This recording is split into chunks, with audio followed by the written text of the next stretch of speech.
Olá, pessoal, boas-vindas a mais um Collab Trends, o seu programa de tendências, macro tendências. Eu sou Cláudio Cardoso e hoje eu vou conduzir uma entrevista muito especial com o Reinaldo Gama, que é o CEO da HSM e também é o co-CEO da Singularity University no Brasil, né?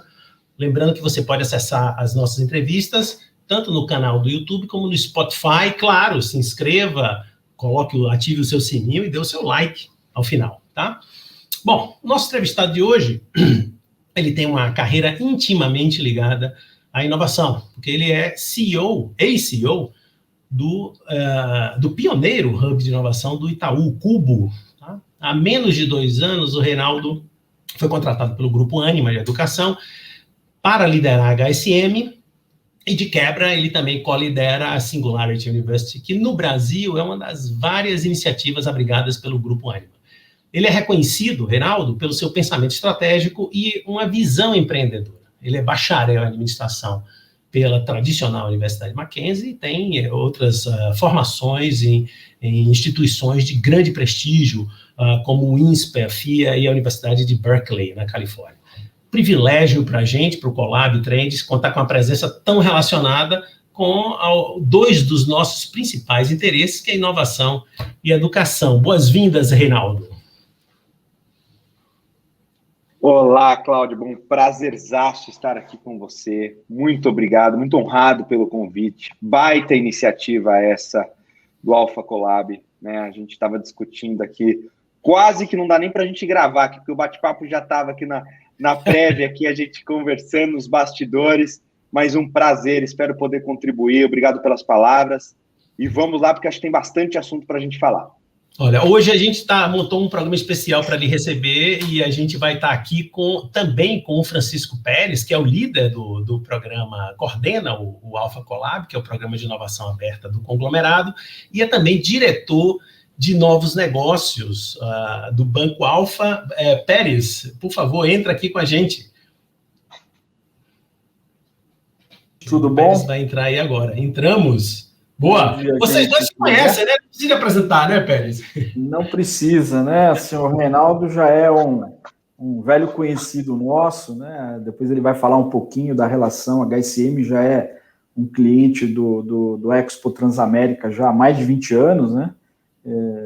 Já confirmado a participação para esse ano de 2021, se tudo der certo, voltaremos às atividades presenciais, mas, resumindo, é um prazer estar com você aqui, Reinaldo.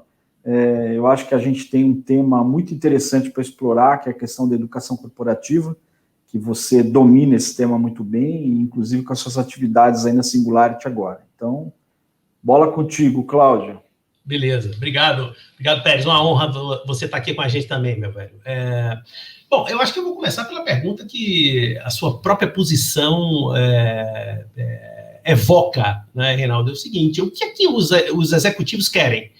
Eu imagino que é um puta desafio. Aliás, todo mundo fala que a educação não mudou tanto e tal. Eu acho que não é muito justo, porque, é claro, como tudo, tem muita inteligência embarcada e as coisas estão evoluindo. Mas você tem um puta desafio, né, que é o seu cliente, né? O que é que um executivo quer hoje em termos de conteúdo e de formato? Eu acho que vocês devem ter um super desafio nessas duas linhas. Olha, Cláudio, a HSM, ela completa esse ano 35 anos de existência, tá? E, como bem disse aí o Pérez, a gente já tem uma parceria de longa data, né? A Expo, esse ano completa 21 anos, ano passado foi o nosso 20º ano. Infelizmente, a gente queria fazer um festão lá no Transamérica, mas infelizmente a pandemia não nos deixou, mas a gente acabou fazendo 100% online. Tivemos um grande sucesso, enfim, e a HSM cada vez mais vem se consolidando como plataforma de educação corporativa. E o que tem sido interessante, né, o que eu tenho acompanhado, é que 85% dos nossos clientes são executivos de RH, ou seja, o nosso ponto de contato, né, o nosso ponto de contato. Nós atendemos as 500 das maiores empresas do Brasil, e só no ano passado nós treinamos quase 50 mil executivos, né? Então, isso vem cada vez mais ganhando força, e o ano passado foi um ano muito atípico, seja em modelos e sejam em pedidos, em demandas. Se você pegar pré-pandemia, a gente era muito demandado de transformação digital, de metodologias agile, de design thinking. Essa era uma demanda muito constante. Então, e eu estou querendo fazer esse preâmbulo para poder mostrar que isso tem mudado e não dá para cravar aqui. Durante 2020, a gente foi altamente demandado por treinamentos de liderança, principalmente liderança remota, né, gestão, trabalhar um pouco os executivos de gestão, inteligência emocional, ou seja, inteligência emocional foi o top 3 aí dos cursos mais demandados, né, e por um momento muito difícil que nós estamos vivendo, e obviamente tratando muito a questão do planejamento estratégico, da ambidestria organizacional, como trabalhar isso. Então, são temas que, se até recentemente saiu, né, no Fórum Econômico Mundial, quais são as grandes habilidades, né, do futuro, né? Saiu fresquinho um reporte, comecinho do ano, e é interessante porque tudo que a gente vem sendo demandado, esse reporte do Fórum Econômico Mundial aborda, ou seja, de novo, ambidestria, inteligência emocional, resiliência, poder de resiliência, como trabalhar resiliência. E o que a gente discute muito, né, isso são temáticas que a gente chama de soft skills, que na HSM a gente fala que não tem nada de soft, né? A gente chama de essential skills, ou seja, habilidades essenciais. E quando eu converso com, né, de novo, com os executivos de recursos humanos, que, né, 80% eu estou com grandes diretores executivos da área de pessoas, de gente, das empresas, e obviamente muito contato com os CEOs, é interessante que eles falam para mim uma coisa que, e aí quando a gente vê esses cursos, né, putz, Reinaldo, quando a gente analisa um currículo, um candidato para trazer para dentro da empresa, a gente contrata pelo hard skill, ou seja, pela habilidade técnica daquele candidato, e a gente demite por soft skill, ou seja, pela habilidade, né, essencial, pela habilidade de relacionamento, pela habilidade de valores com a empresa, como é que ele está conectado com os valores da empresa. Então, isso tem sido muito interessante a gente acompanhar. Como essa questão dos essential skills, ou dos soft skills, tem sido demandada, né? De novo, voltando aqui, olhando ambidestria organizacional, como você organizar, né, motor 1, motor 2, como é que eu olho o core, tem uma pegada estratégica para o core, mas ao mesmo tempo eu estou ali inovando, eu estou olhando alguma coisa que não é o meu core, que talvez pode disruptar exatamente o meu segmento.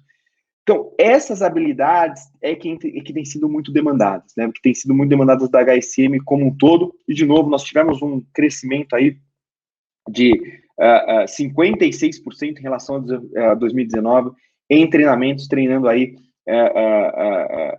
quase 50 mil pessoas, mais de 48 mil pessoas aqui. Então, isso tem sido muito interessante. Em relação às ferramentas, o que a gente tem observado é que as ferramentas têm evoluído bastante, né? Então, próprio Zoom, a gente está usando aqui uma ferramenta que ganhou muita força durante a pandemia, o Teams, a gente fala do Miro, a gente fala... Enfim, tem várias ferramentas que você entende ali das dinâmicas, né, que funcionam no online.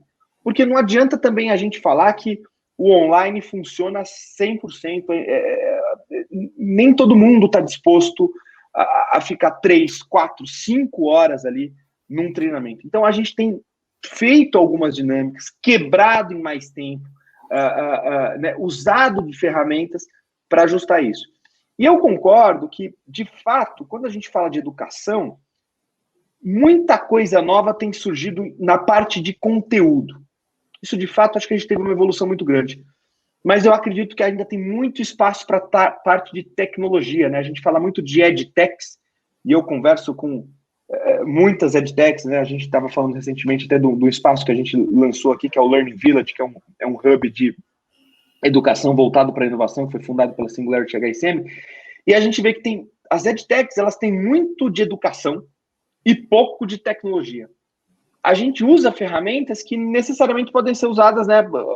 A maior ferramenta que a gente usa dentro dos nossos cursos é o Zoom. E essa não é uma ferramenta, né? Ou seja, falta uma disrupção em tecnologia na educação ainda. Eu ainda sinto falta. Vou deixar mais tempo, porque eu acho que eu falei bastante aqui para a gente explorar, mas isso tem bastante coisa para a gente explorar.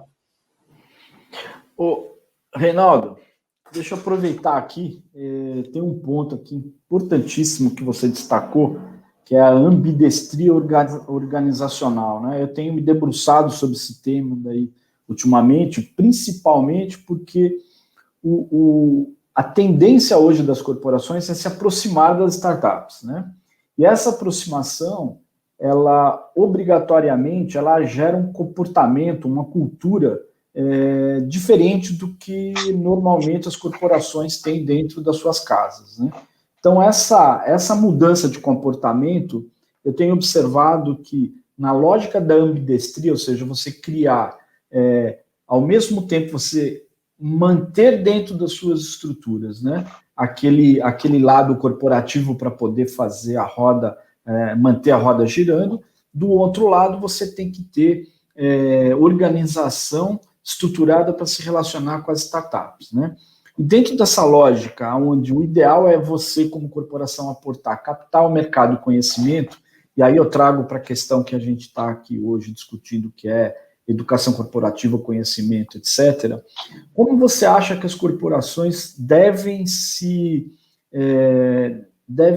portar frente a essas conexões com a startup, né? Dado que a lógica de educação para um CEO, um founder de uma startup, ela é muito diferente do que a gente está acostumado dentro da lógica de educação corporativa tradicional. Como é que você acha que as corporações deveriam se portar frente a esse modelo para ajudar as startups das quais estão se relacionando? Putz, perfeito, Pérez. Acho que você tocou num ponto que é tão importante, né? Que quando a gente vê uma aproximação, né? E eu liderei uma iniciativa por mais de 3 anos e estou liderando outra aqui agora com a Singularity. Quando a gente fala de aproximação entre corporates e startups, o maior ativo, num primeiro momento, as pessoas pensam, putz, é tecnologia, né? Não, na verdade, o maior ativo é cultural. E você tocou nisso de uma forma brilhante aqui, porque, de fato, você entender culturalmente como é que funciona o mecanismo, quando a gente fala, obviamente, de um grupo alfa, que é um transatlântico, né? Algo enorme, a gente é muito difícil você ter a mobilidade, a propensão a risco que uma startup. E aí, obviamente, que esta ambidestria, que, né, de novo, é um dos temas que a gente mais tem focado nos últimos tempos na HSM e também Singularity, ela é importante para isso. Você tem que ter tua roda de número, mas você tem que beber desse novo para trabalhar a cultura, para entender, puxa, como é que funciona esse pequenininho aqui? Como é que funciona? Como é que ele se move? Ele tem governança ou não tem governança? Porque às vezes tem muito mito. Poxa, startup é uma bagunça? Não é. Não é. A gente tem empreendedores, muitos dos empreendedores que vão para a startup são pessoas que saíram do mercado executivo, que saíram do mercado corporativo e foram empreender. Ou seja, tem um skill, né, corporativo, um skill executivo, conhece os meandros, conhecem a questão de governança, mas o legal é que ele sabe os pontos positivos e os negativos. Então, a importância dessa aproximação, ela, num primeiro momento, e a gente brinca, né, que é o low hanging fruit, né, que é o maior, é muito rápido de você já capturar essa questão cultural. É você entender como é que está trabalhando em squad, é entender essa propensão a risco, é entender esse olhar que não é de inovação, é de disrupção. Né? Muitas das startups estão querendo disruptar o mercado, né? O mercado, ou seja, porque isso a gente fala bastante na Singularity, né? Inovação é você melhorar algo que já existe, é você inovar. Isso é trazer uma inovação, trazer novos elementos para algo que já existe. A disrupção é você criar algo novo que vai provavelmente mudar um setor, um segmento. Então, esta ambidestria e a melhor forma de você trabalhar essa ambidestria é nessa aproximação, nesse matchmaking, nesse conhecimento, e num olhar que, no primeiro momento, ele é sempre muito né, de, putz, cara, mas olha só, cara, essa startup está dando prejuízo, ou nem fatura, está faturando aqui 300 mil, 200 mil, pô, eu venho aqui de uma grande empresa que está faturando alguns milhões, puta, tem lógica isso? Tem muita lógica, né? Agora a gente também tem até achado um nome para isso, né, que chama mentoria reversa, né? Isso as organizações já estão aplicando, que é você pegar um grande executivo e pegar alguém da base para mentorar esse executivo, para mostrar para ele a realidade. Isso chama mentoria reversa. E eu acredito muito, fazendo essa analogia com startups e grandes empresas, é isso, essa mentoria reversa. É você entender, falar assim, caramba, isso aqui eu acho que eu consigo implementar sim na minha empresa. Isso aqui é importante eu rever. Esse olhar para o risco aqui é importante. Esse olhar para o MVP, né? Porque as grandes empresas, e eu, né, já passei por grandes aqui, o MVP é muito difícil, você não quer lançar, você tem uma reputação, o teu risco de imagem é muito maior você lançar um produto ainda inacabado do que uma startup e você testar. Mas às vezes você pode fazer isso nichado, você pode fazer para um grupo, você pode reduzir esse teu risco de outras formas a não ser o não lançar aquele produto. Então, tentando resumir aqui, Pérez, que de novo a pergunta ela é ótima, e a gente adora falar sobre o tema, e eu não quero me estender aqui. Esta ambidestria, ela tem sido cada vez mais fundamental nas organizações, as organizações que estão entendendo essa questão da ambidestria organizacional, né? Ou seja, o olhar para o core e tendo ali áreas que estão desvinculadas, que estão pensando no novo, isso é muito importante. E obviamente, essa aproximação mundo de startups e mundo corporate, ela se faz muito mais presente, e muito a importância principal, ela vai além da tecnologia, ela vem além de ganhar novo mercado. Eu vejo que o maior valor de bate-pronto é o valor cultural. Fantástico, fantástico. Uma das coisas que eu estava refletindo aqui, Reinaldo, também a partir da reflexão do Pérez, da sua, é que, claro, a pandemia afetou algumas indústrias de forma muito negativa e outras nem tanto. E aí eu já coloco como uma questão. Educação, eu não sei dizer exatamente se afetou tão negativamente apenas ou às vezes até positivamente, porque o que você coloca aqui para a gente é um leque de outras alternativas, outras formas de trabalhar, como, por exemplo, essa mentoria reversa, que em tempos de conexão de videoconferência pode funcionar muito bem, né? Então, é isso que eu gostaria de colocar. Dentro dessa perspectiva de tantas variáveis novas, de tantos novos formatos, como é que vocês na HSM, na Singularity, experimentaram a temperatura do mercado? Se teve uma queda de demanda, vocês têm eventos imensos, tradicionais, maravilhosos, presenciais, né? E como é que está essa temperatura de mercado aí na sua percepção?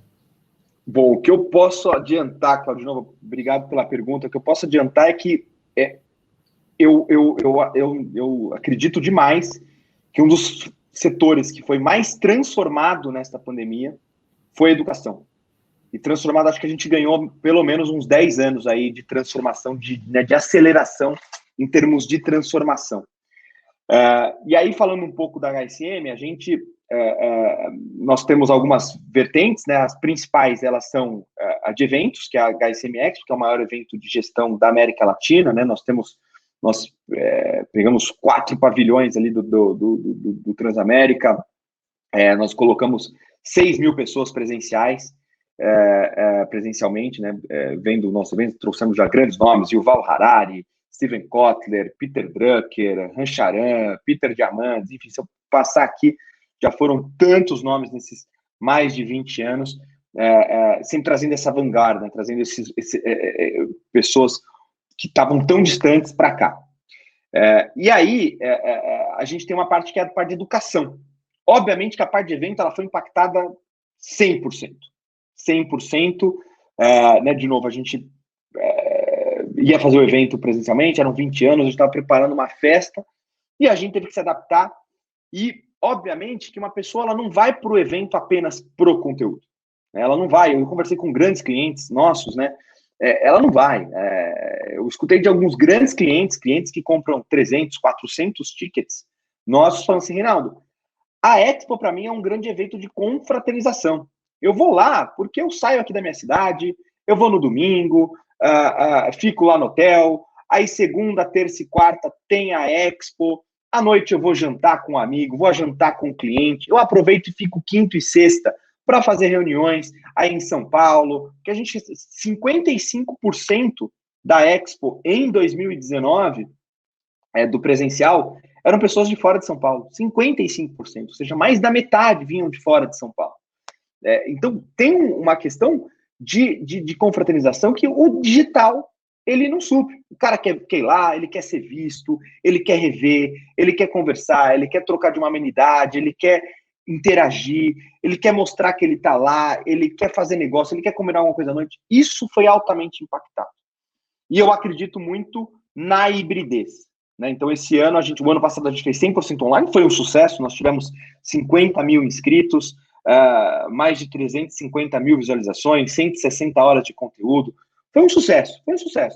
E esse ano a gente quer manter os dois. Então, a gente vai fazer o presencial e a gente vai fazer o digital. Ter essa hibridez, ela é importante, porque tem elementos que o digital entregam perfeitamente, mas tem elementos que o presencial entrega muito melhor. Então, a gente tem que entender isso. Não dá para a gente ser xiita, né? Ou um ou outro. A gente veio né? A gente estava num pêndulo, e isso foi para principalmente em 2020, foi para um outro extremo que não vai permanecer aqui. Provavelmente a gente vai encontrar um equilíbrio, né? Esse pêndulo, ele não vai ficar aqui e ele nem vai voltar para cá. Ele vai encontrar algum lugar nisso. Então, eu acredito muito nisso. Então, essa parte de eventos. A parte de educação foi muito interessante, porque a gente, nos primeiros meses da pandemia, então março, abril e maio do ano passado, todo mundo meio que ficou em choque e meio que congelou. E 70% das nossas entregas em termos de educação, elas eram presenciais. 70%. 30% a gente fazia digital, então a gente já estava acostumado a isso, mas muito por pedido dos clientes. O cliente queria sala de aula presencial, o cliente queria dinâmica presencial. E o que aconteceu foi, puxa, no primeiro momento, principalmente março e abril, todo mundo, olha, Reinaldo, a gente contratou aqui X projeto com você e a gente vai deixar para o segundo semestre para ver o que vai acontecer com esse coronavírus. Vamos deixar para o segundo semestre, agora não vai dar e tudo mais. E, obviamente, que a gente já vinha estudando, né? A gente, né, conversava muito até com o pessoal da Singular de fora, a gente sabia que não ia passar tão rápido assim, né? E aí a gente começou a falar, puxa, prova o digital, vamos fazer dinâmico. E foi muito interessante, de novo, a gente teve um crescimento aí de 56%. Então, teve um impacto, e quem soube lidar com isso, quem soube se transformar, quem soube agir mais rápido, acabou conseguindo ter melhores resultados. Então, olhando essas duas verticais da HSM, a gente tem outras verticais, nós temos uma plataforma de educação digital, nós temos a revista, mas olhando essas duas principais, que, né, é a parte de eventos e a parte de educação, eu diria que, com certeza, a parte de educação, ela teve muito mais impactos positivos, pelo menos para a gente, do que a parte de eventos, que eu acredito que esse ano a gente vai, com essa hibridez, vai ganhar bastante. Reinaldo, nessa linha da educação que você está citando, tem uma questão de criatividade, né, que foi colocada à prova, né, no ano de 2020 por conta da pandemia, né? E, na minha opinião, na opinião de muitos, né, obviamente, a criatividade é a ferramenta mais fundamental para solucionar problema, né? E o que a gente mais viu ao longo de 2020 foram problemas para serem solucionados, né? Então, a criatividade, ela voltou a ser um ponto muito importante da educação, né? Como diz o nosso amigo Murilo Gun, né, que também está sempre presente nos eventos de vocês, que tem um curso maravilhoso, né, sobre reaprendizagem criativa, né? Ele coloca isso, que todos nós precisamos reaprender a ser criativos, tá? Então, nessa linha do reaprendizagem criativa, como é que a HSM está tratando essa questão? Porque, de fato, isso daí está dentro daqueles soft skills que você citou no começo, né? As pessoas são demitidas por conta do do soft skill, está cada dia mais, está cada dia mais, mais presente, né? Essa questão, como você falou no início, de forma muito interessante. Como é que a HSM está lidando com esse lado do treinamento, dos soft skills, particularmente as questões da criatividade, para ampliar o repertório, né? Porque a criatividade, ela vem o quê? Ela vem da combinatividade e vem do aumento do repertório. Como é que a HSM está se posicionando frente a esse novo cenário? Excelente pergunta, Pérez, porque, de fato, se você pegar o histórico da HSM, né, a gente estava sempre na vanguarda com os grandes gurus da gestão, né? A gente sempre trouxe os grandes gurus da gestão, e a gente vem no movimento dos últimos 2, 3 anos, que, na verdade, os gurus estão extintos, porque não existe mais guru, né? Ninguém, de novo, qual que é o guru que ia falar que ia ter a pandemia, né? E a gente tem uma frase que eu gosto bastante, que não existe especialista em coisa inédita, né? Não tem especialista em coisa inédita. Adorei essa frase. Não tem especialista em coisa inédita. Se é inédito, não tem especialista, né? Então, e a gente está vivendo momentos de ineditismo, né? Então não tem como termos grandes gurus hoje em dia, porque o mundo está muito volátil, né? Está muito volátil.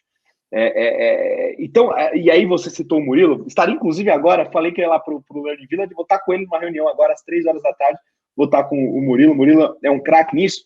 A gente vê, por exemplo, na Expo de 2019, nós trouxemos o Yuval Harari, né? Um filósofo, né? Autor do Homo Sapiens, Homo Deus, enfim, grandes best-sellers, um filósofo para falar de filosofia. Por quê? Porque essa história do gestão, de trazer de novo caras para falar de gestão, de modelo de liderança, de modelo de gestão, isso vem mudando.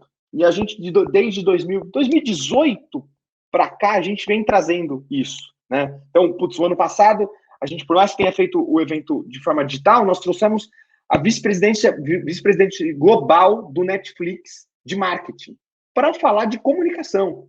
Como que, né, fala de marketing. Trouxemos a Esther Perel, que é uma psicóloga, né, que para falar um pouco das relações no trabalho. Então, isso vem mudando, e ótimo, né, o Murilo, esse curso do Murilo é maravilhoso mesmo. A gente sai daquele forte para a gestão, trabalhar liderança, trabalhar modelos, para trabalharmos, como eu disse no ano passado, inteligência emocional, criatividade, ambidestria, integralidade. A gente está começando a trabalhar integralidade nas empresas, né? Esse é um tema também super importante. O que é integralidade? Vocês estão aqui, até no pré aqui, né? A gente brincou um pouquinho com o meu violão. Vocês estão dentro da minha casa, né? Não dá mais eu tô de camiseta, tô aqui com o meu... Depois eu posso explicar a história do cabelo, aqui com o meu cabelão, tá meu violão, tá meu quadro. Vocês estão dentro da minha casa. Não dá mais para eu ser o executivo, Reinaldo, e o Reinaldo em casa, né? Agora, essa integralidade. Não tem mais super-homem e Clark Kent. Então, a gente tem trabalhado isso com grandes executivos, né? Você não precisa criar uma máscara para você ser no seu trabalho que você né, diferente do que você em casa. Não tem mais hora do trabalho, não tem mais... A pandemia também trouxe isso, né? Trouxe essa integralidade. Não tem mais hora do trabalho, não tem mais... É tudo muito integrado. Então, essas questões, de novo, de criatividade, de integralidade, de inteligência emocional, que eram temas que, por exemplo, se eu fosse eu assumi a HSM tem pouco tempo, né? Estou para completar 2 anos. Se eu há 10 anos atrás fosse falar numa grande empresa de inteligência emocional, putz, iam falar, caramba, Reinaldo, vai abraçar a árvore. Aqui todo mundo é executivo forte, aqui a gente é duro, a gente é durão. Então, este comportamento vem sendo trabalhado. Imagina falar de criatividade com o Murilo Gun, e quem não conhece o Murilo Gun tem o cabelo muito maior que o meu, ele anda descalço, e ele tem uma didática, ele tem uma forma...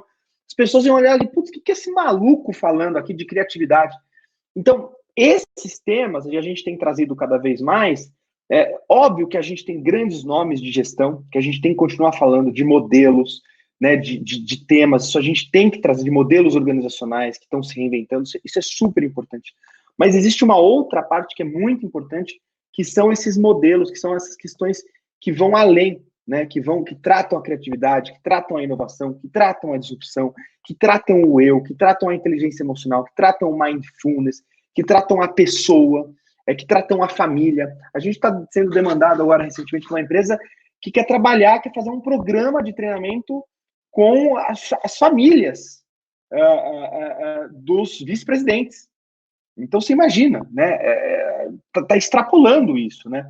Então, essa é uma questão. A gente acabou de entregar para um novo cliente uma música. A gente criou uma música que falava do que passou em 2020, uma música co-criada pelos colaboradores. Aí, durante esse processo de conversa da música, a gente descobriu que, o gerente de recursos humanos tocava guitarra, o analista do financeiro toca bateria, formou a banda, tocou, e foi um baita de um sucesso, essa integralidade, todo mundo passando. Então, esses são quesitos que a gente tem que trabalhado cada vez mais. Isso você só vai trabalhar a criatividade se você for olhar coisas diferentes. Aquilo a sua criatividade, esses outros temas vão se aguçar mais se você ir mudando este olhar e buscando em outros lugares, enfim. Então, acho que é uma excelente pergunta e eu quis trazer esses outros elementos que são tão importantes que a gente tem observado nas grandes empresas, nos executivos. Bacana.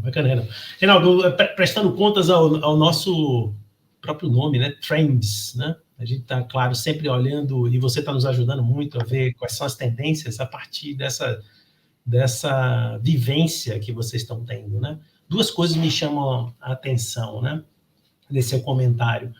Primeiro, isso que você deixou tão de bandeja para todos nós, né? Essa integridade, essa integralidade, como você mencionou, da vida, tem uma outra dimensão. Não há mais, não sei se é uma boa expressão, não há mais palcos de teatros tão distintos, onde você pode desempenhar papéis tão definidos, né? Agora, esses papéis, eles se misturam e tal. E aí me traz para a segunda questão, além dessa da integração, tudo os ambientes estão se confundindo, eu não sei, mas enfim, eles estão mais naturalizados. A outra questão que está embutida nisso é que isso demanda uma cabeça de executar entregas híbridas. Presencial e parece que no futuro será assim, né? Tudo indica, né? Você acabou de dizer, olha, os encontros da gente que eram eminentemente presenciais serão presenciais e não presenciais.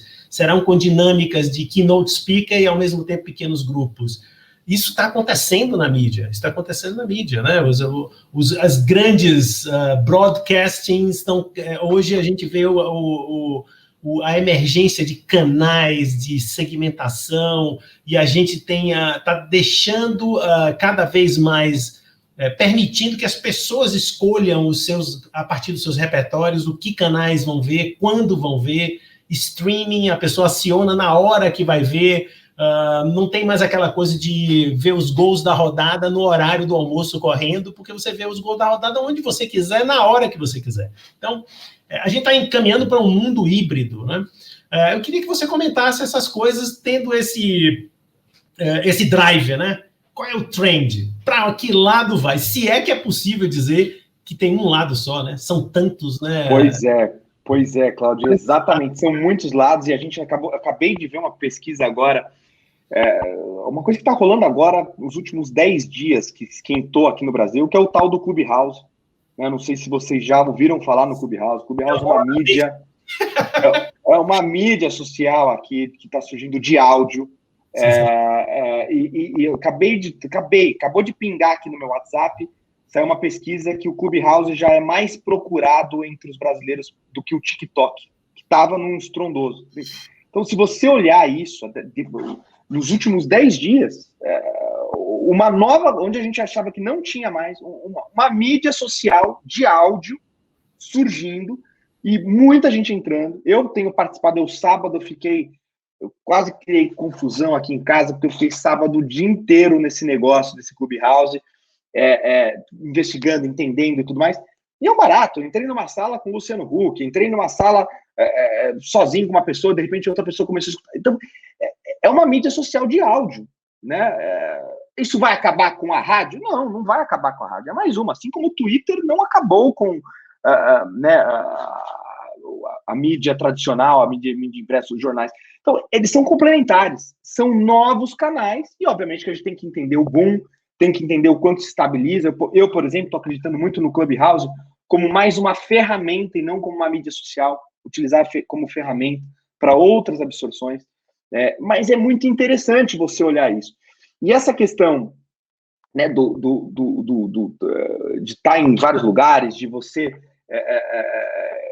o surgimento de várias questões, trabalha dali, trabalha daqui, esse mindset, essa integralidade que eu estava começando, isso tudo faz parte de uma mudança cultural e de um processo evolutivo, né? E como eu disse, né, a gente estava num pêndulo, a gente estava de um lado do pêndulo, a gente foi para o outro e a gente não vai ficar aqui. A gente vai encontrar isso porque a gente aprendeu, a gente está aprendendo a lidar e a gente está vivendo uma situação forçada, né? A gente está forçado a viver em casa, tá? Né? A gente, hora que isso for opcional, com certeza os ganhos vão ser muito importantes. Por exemplo, o home office, né? O home office, a estrutura do home office, né? E eu gosto, o Adam Grant, ele fala muito isso, que a gente não está de home office, a gente está working at home.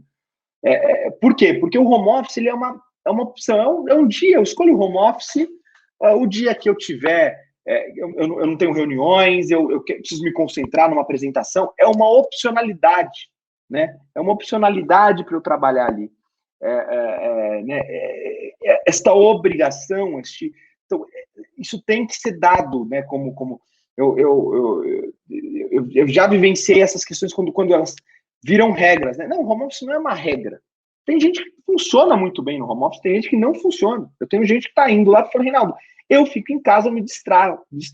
Eu tentei me distraio muito mais. Sou muito mais produtivo quando eu estou no escritório. Isso acontece. Né? Não dá para você colocar, né, no one size fits all. Não dá para falar que o home office ele funciona. Não funciona.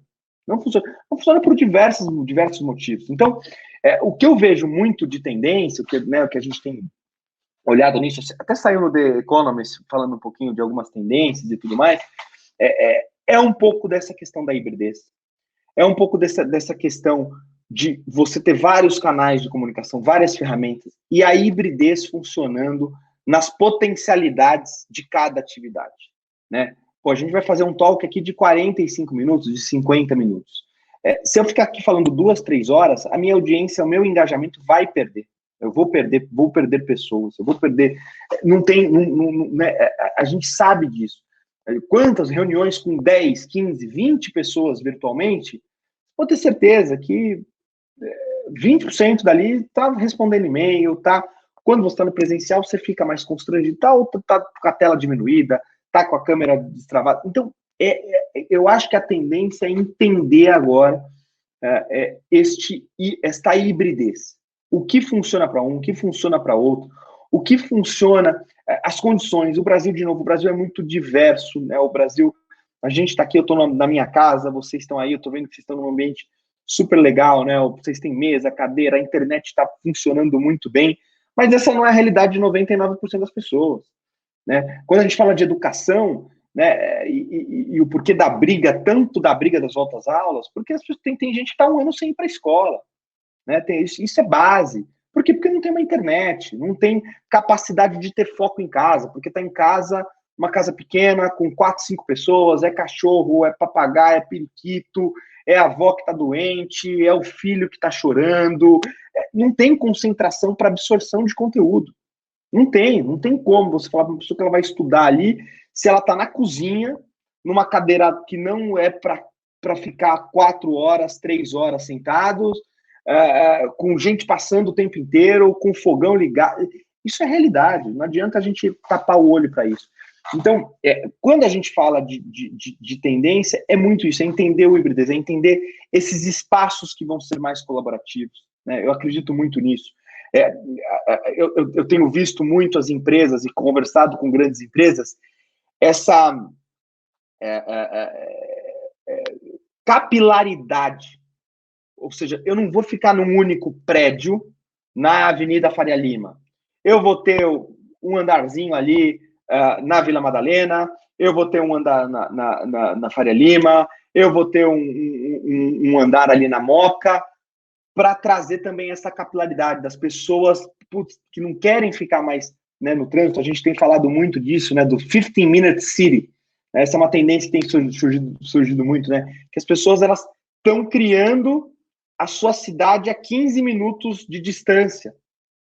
Então tem padaria, tem supermercado, tem escola, tem um escritório, tem um coworking que eu posso ir lá trabalhar, tem um shopping, enfim, esses 15-minute cities é uma coisa muito de tendência, né, que a gente está vendo das casas, das pessoas buscando lugares assim. Então, essa é uma tendência muito, muito que a gente tá vendo bastante, e, obviamente, que novas formas de interação, né? De novo, voltando para o ponto, o Clubhouse é uma nova forma de interação. Se vai pegar, se não vai pegar, eu não sei. Agora tá um hype, né? Tá um hype de novo, passando o TikTok em termos de busca, mas é mais um canal. É um canal para trocar, é um canal para entender, é um canal para comunicar, um canal para aprender.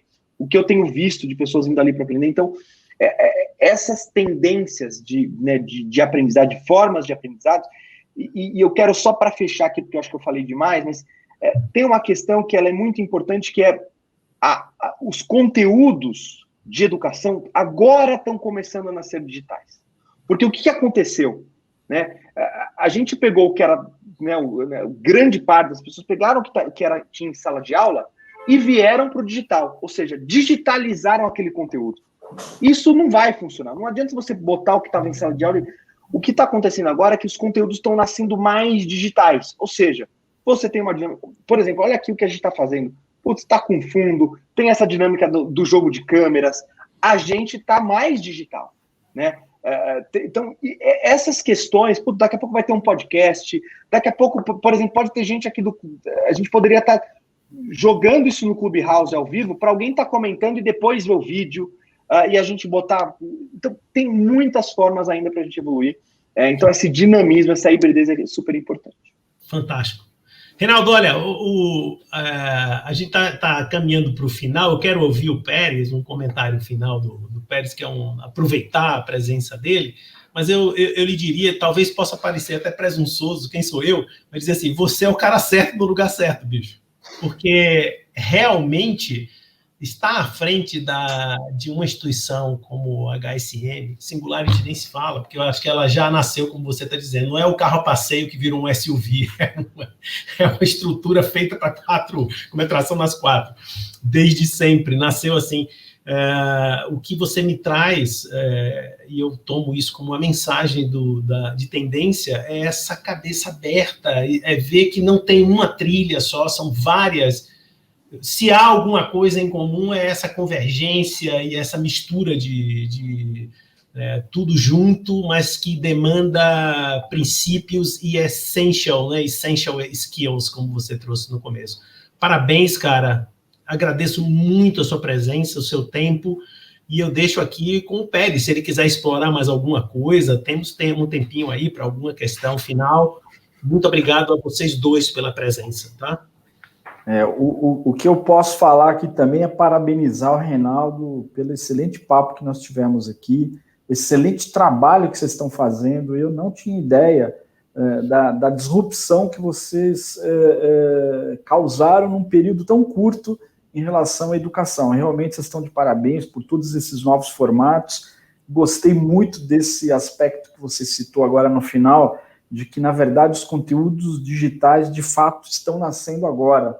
Não tinha me atentado a esse detalhe importantíssimo nessa trilha de educação, que realmente é agora que nascem os formatos digitais. Tudo que aconteceu aí nos últimos meses foi adaptado, né? Muito interessante. E a importância, obviamente, do aumento do repertório que a gente precisa para criar todos esses formatos novos. Então, de fato, mostrou que o repertório de vocês está amplo, up-to-date com o que precisa e, cara, assim, parabéns de novo, inclusive pela iniciativa aí com a Singularity, com o Hub Learning Village, que eu tive o prazer de estar presente lá no lançamento. Então, vocês estão realmente de parabéns. E em nome de tudo conglomerado, obrigado, Reinaldo, de novo, pela tua presença aqui e esse show que você nos proporcionou. Poxa, muito obrigado, Cláudio Pérez, aí, pelas generosas palavras aí. De fato, né, a gente está num caminho, é um caminho que não, a gente assim como todos os negócios, são questionados o tempo inteiro, são colocados à prova o tempo inteiro, e a gente tem que seguir em frente, a gente tem que... Eu gosto muito de uma frase do Peter Drucker, que em tempos de mudança, o maior perigo é agir com lógica antiga. Peter Drucker fala isso, e eu queria finalizar com isso, que de fato, instintivo nosso agir com a lógica antiga. Nós estamos no auge dos tempos de mudança e a gente corre um grande perigo de agir com a lógica antiga. Foi um prazer, eu por mim ficava aqui 1 hora, adoro falar sobre o tema, tenho que me controlar, mas obrigado, espero revê-los em breve. Quem sabe daquela ideia que a gente teve ali no comecinho, a gente não bota em prática, deixar esse gostinho aí para o público que vai nos assistir aí. Vamos lá, Fred. Obrigado, hein? Obrigado a vocês dois, hein? Mais uma vez. Obrigado, gente. Muito obrigado. Um abraço. Muito obrigado. Tchau. Um abraço. Até mais. Tchau.